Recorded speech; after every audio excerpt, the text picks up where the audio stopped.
The railroad was to have a profound effect on the development of the Alleghany Highlands.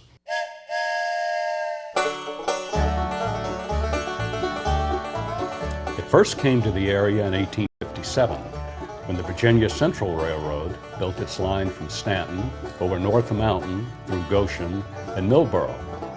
Later, the Richmond and Alleghany Railroad built a line along the towpath of the James River and Canal.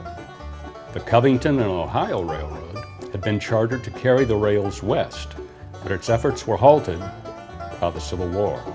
After the war, these lines were merged into the Chesapeake and Ohio Railway, and Clifton Forge became a major division point, yard, refueling, and repair facility.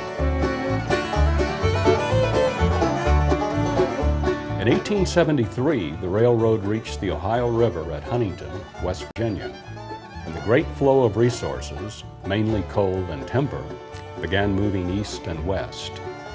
One of the great advantages of the C&O was its water-level route along the James to shipping in the Chesapeake Bay and its connection to Virginia's great centers of commerce. At the other end of Alleghany County is the Summit, where the railroad crossed over the mountain and into West Virginia. The other great advantage of the C&O was the gentle grades and the lowest crossing of the Alleghany Mountains of any railroad on the East Coast. In between these 2 points, Clifton Forge was the perfect place to locate a major shop and yard facility to handle traffic and the locomotives for freight and passengers going east and west. Clifton Forge was the headquarters for the Alleghany division of the C&O. It covered the route from Charlottesville to Hinton, West Virginia. Everything that a railroad did, it did it here, and at one point employed over 3,000 people. Clifton Forge was also the starting point for the Hot Springs branch, which went on to the great and historic Homestead Resort. Rail service to Covington began on July 4th, 1869, and fueled an already emerging industrial development. This beautiful depot was built in 1908 and is one of the finest on the line. For many years, Locomotive 701 hauled fancy Pullman cars to the resort at Hot Springs.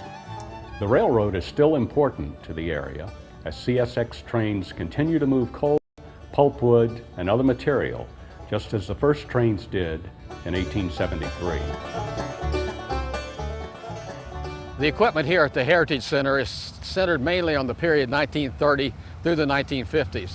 Although the coming of the railroad and a century before that was really the beginning of the creation of the modern industrial world as we know it today in America.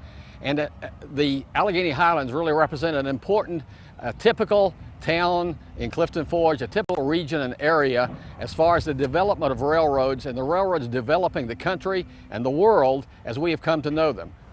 These pieces of equipment that are in the C&O Heritage Collection today are intended to be a representation of that. And Clifton Forge can be a microcosm of that as it was throughout the country. That's why we believe that the Alleghany Highlands, Clifton Forge in particular, Covington, represent an industrial and transportation past of America that is important to remember today.